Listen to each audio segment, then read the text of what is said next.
El zumbido del magnetófono era casi un ser vivo en el silencio de aquella habitación. Un zumbido grave, eléctrico, que olía a polvo caliente y a ozono. Recuerdo el peso de los auriculares sobre mis orejas, aislando el crepitar de la leña en la chimenea que tenía a mi espalda y sumergiéndome en un pasado que no era el mío. En la cinta, tras un largo siseo, se escuchó un sonido. No era una voz, ni música. Era un rasguño, un arañazo rítmico y seco, como el de una uña contra madera vieja. Duró exactamente 11 segundos y luego, un silencio denso, pesado. Y después, la voz de un hombre, quebrada en un susurro. Otra vez, decía, está en la puerta otra vez. Y la grabación se cortaba. Te pregunto, ¿qué habrías hecho tú en mi lugar? Habrías apagado la cinta, te habrías quitado los auriculares y habrías seguido con tu trabajo, ignorando lo que acababas de oír. O la curiosidad, esa carcoma del alma, te habría obligado a seguir escuchando, a rebobinar y buscar más, sabiendo que cada segundo te adentrarías en un terreno que no te correspondía. Yo era joven entonces, apenas pasaba de los 25 años y me ganaba la vida con una habilidad poco común. Restauraba equipos de sonido antiguos. Gramófonos, radios de válvulas, y mi especialidad, los magnetófonos de bobina abierta. Era un trabajo de paciencia, casi de arqueología tecnológica. Por eso me llamó Elvira. Vivía en una casona a las afueras del pueblo, una de esas fincas antiguas rodeadas por un muro de piedra tan alto que parecía proteger algo más que la simple propiedad. Era viuda desde hacía un par de años, y corría el rumor de que su marido, Julián, había sido un hombre peculiar, un ingeniero de sonido que se había retirado del mundo para dedicarse a sus grabaciones. Elvira me recibió en la puerta.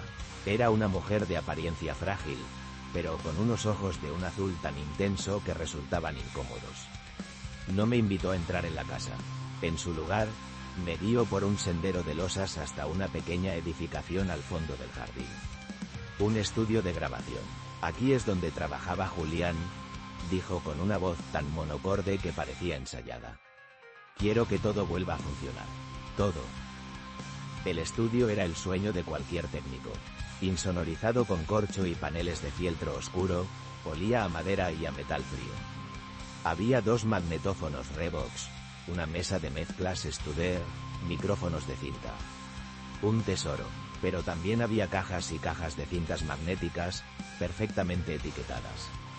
La mayoría decían, paisajes sonoros, estudios de frecuencia, viento en el pinar.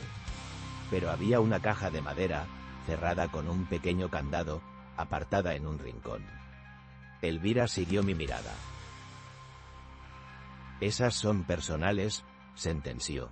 Usted se encargará de las máquinas. Las cintas no debe tocarlas. Ninguna de ellas. Su trabajo es que el equipo funcione, no escuchar lo que contiene. Fue una condición extraña. Para probar correctamente los equipos, necesitaba reproducir y grabar. Pero asentí. El pago era generoso y el reto profesional, inmenso. De acuerdo, le dije. Ella me entregó una llave del estudio y se marchó sin decir más. Durante la primera semana, cumplí mi parte del trato. Desmonté, limpié contactos, reemplacé componentes. Usaba mis propias cintas de prueba, grabaciones de silencio o tonos puros. El trabajo era metódico, casi zen. Y en el silencio absoluto de aquel búnker de sonido, empecé a sentirme observado. Una sensación irracional, claro. Estaba solo, pero a veces, al levantar la vista, me parecía ver una sombra moverse fugazmente tras el grueso cristal de la ventana que daba al jardín. Nunca había nadie. Fue al final de la segunda semana cuando cometí el error.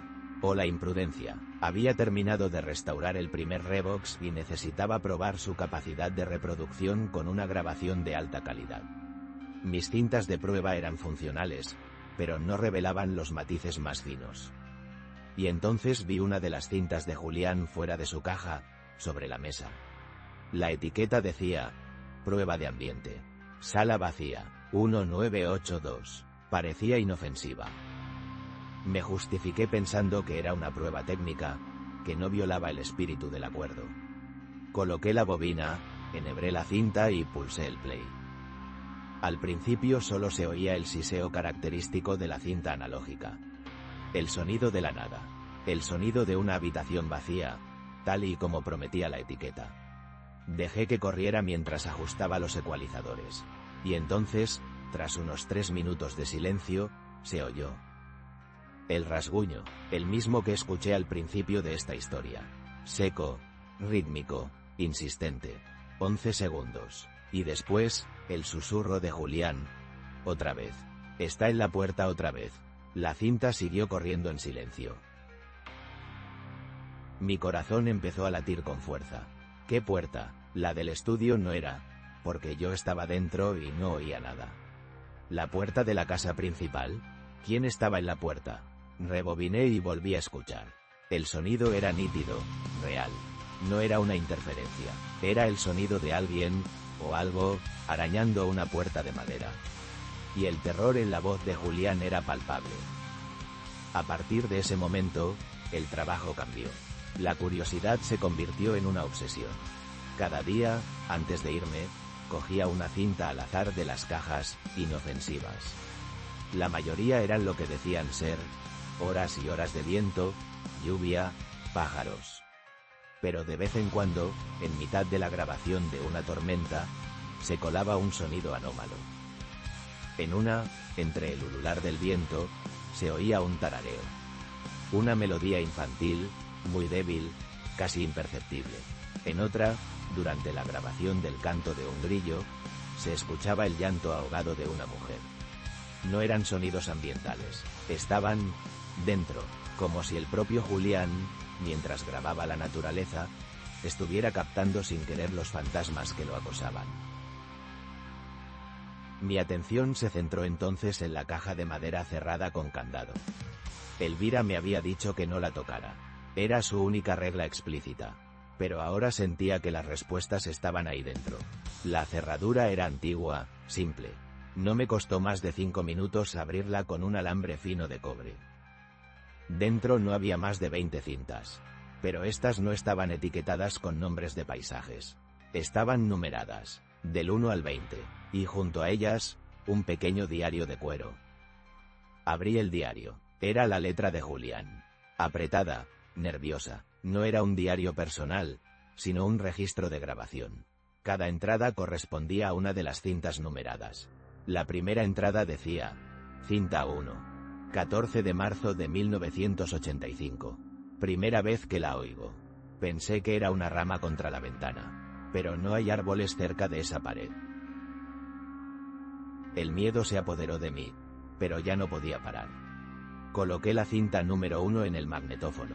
La voz de Julián llenó mis oídos. Era más joven, más firme. Registro de audio. 14 de marzo. Son las 3 de la madrugada. Elvira duerme. O eso creo.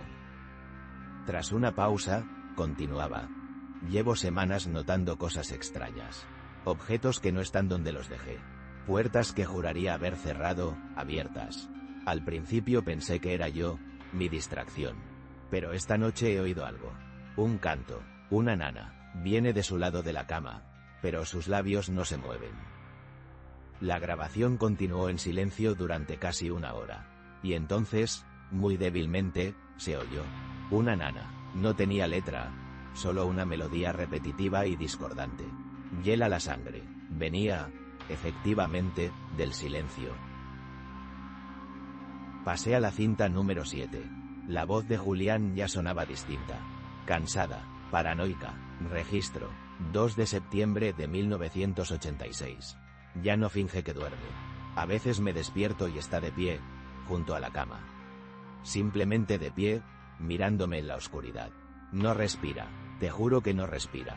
Puedo pasarme 1 minuto conteniendo mi propia respiración para escuchar la suya, y no hay nada. Solo silencio. Y cuando enciendo la luz, parpadea, como si despertara de un trance, y me sonríe. Pero su sonrisa no llega a sus ojos. Sus ojos están vacíos. En la cinta se oían susurros. Julián hablando consigo mismo. No es humana, decía. Imita a los humanos. Ha aprendido a sonreír, a llorar, a hablar. Pero son solo grabaciones, reproducciones. Cuando cree que nadie la ve, se apaga. Se queda quieta. Ayer la observé desde la ventana del estudio. Estuvo 2 horas de pie en mitad del jardín, bajo la lluvia.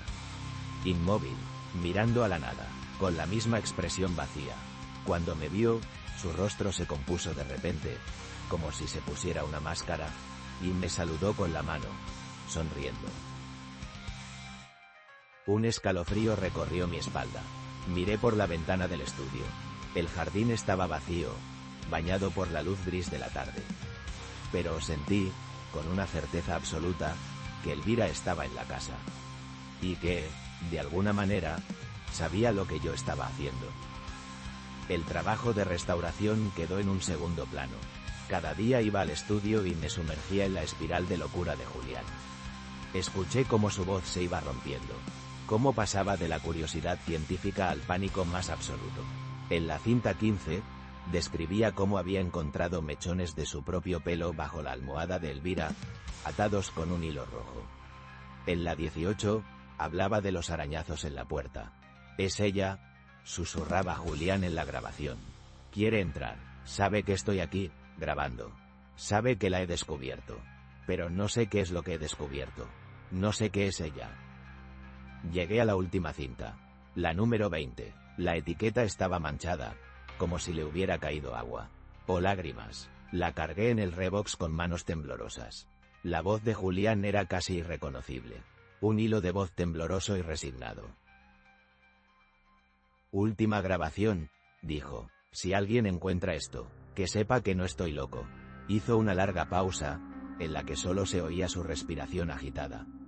Anoche me habló. Mientras yo fingía dormir, se inclinó sobre mí, y con una voz que no era la suya, una voz grave, gutural, me dijo una sola palabra. Un nombre que no puedo repetir. Silencio de nuevo. Voy a enfrentarme a ella. He colocado un micrófono en el salón. Quiero que quede registrado. Quiero que el mundo sepa qué es esta cosa con la que he vivido durante 30 años.